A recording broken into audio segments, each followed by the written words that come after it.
What's up, everybody? Welcome back to the channel. I got a very exciting build going on this one. It's a 2025 GMC Sierra 1500 AT4. We're going to be doing the 4-inch BDS kit with the Fox shocks, some 20-inch fuel wheels, black ones, and some 35-inch. I think we're doing Nitto Ridge Grappler tires, if I'm not mistaken. This is it's an out-of-town sale. I'm not exactly sure where he drove from today, but I just got to meet him a few minutes ago, and I wanted to give him a shout out. I appreciate the customer for driving to us to get the job done. I'm going to flip the camera around and show you this truck. It's a very pretty truck, and I'm excited to do it, so stay tuned for this one. Thank you for watching. So here's this beautiful GMC Sierra AT4. This is a 2025 truck. It's brand new. It's black, 6.2 liter V8 engine. This is the nicest version of an AT4 that I could see. You know, 6.2 gas engine's my favorite. I love the black color. It does have the 20s on it. Some of them come with 18s. This one's nice. It has the big screen inside. It has leather interior. Looks amazing. Very nice truck. The BDS kit is one of the best 4-inch kits that we sell for the 1500 trucks. So I can't wait to film this one for you guys. Stay tuned, and I appreciate you watching.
So the idea behind this was to do a mud flap delete kit right here, and that be enough. I think the tire is just too big for the GMC. Chevy Silverado 1500s usually have a little bit more clearance in the front, and we've done 35s and 20x10s on a Chevy before with this lift kit, and it wasn't too big of an issue. But I see now that the GMC is going to be a problem, so I think we're going to reduce the tire size on this. I haven't decided yet what size we're going to go with the customer, but I will let you know in the next clips what we're going to do on this truck. So it really looks good like this, but the tires are up too much, so we have to do something.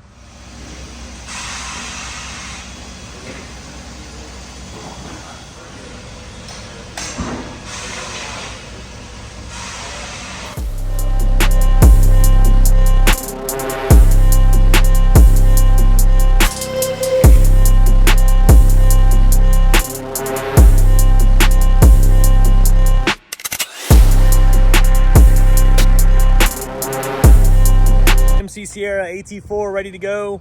We did the 4-inch BDS kit and some 20x10 fuel flame wheels in the black finish.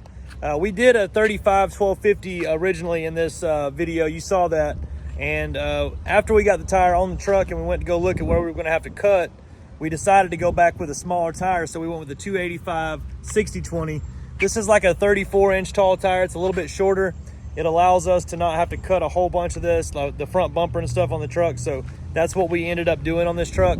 We could have gone with the 35 and cut a whole bunch of this truck, but I'm glad he went this way. I'm gonna flip the camera around now and let you see the truck. Tell me what you think. Do you like the tire size the way it is, or should we have gone with the 35-inch tire? You know, after all, I think he made the right decision with this way though. All right, so here's our truck. Very, very nice truck. Good daily driver setup. I love this truck on the inside. It smells brand new. It's got like 1,000 miles on it. The BDS kit that we did on this truck is very, very nice. It has the skid plate there on it from the factory. The angles are flat, perfectly flat. This kit can be raised up a little bit, I'm sure, and not have any issues with it. The Fox snap ring kit is awesome too. This is a good upgrade to their kit. There's that snap ring strut from Fox. Our wheel here is the 20x10 fuel flame. Very, very cool finish. It's the new blackout fuel finish with the 285 60/20 Nitto ridge grappler. Super smooth riding tire, very, very quiet. Good tire to put on the road and still have a comfortable ride with the truck. Wanted to say I appreciate it to my customer for coming and getting this done with us. And if you guys have any questions about this build, feel free to reach out. I would prefer a phone call over a comment, just because I can be more personal on the phone and get you the information that you need versus just guessing. But I am going to add a quote at the end of this video right after this clip, so you can see about what this job would cost if you have this same truck. And I wanted to say I appreciate you all for watching, and have a good one.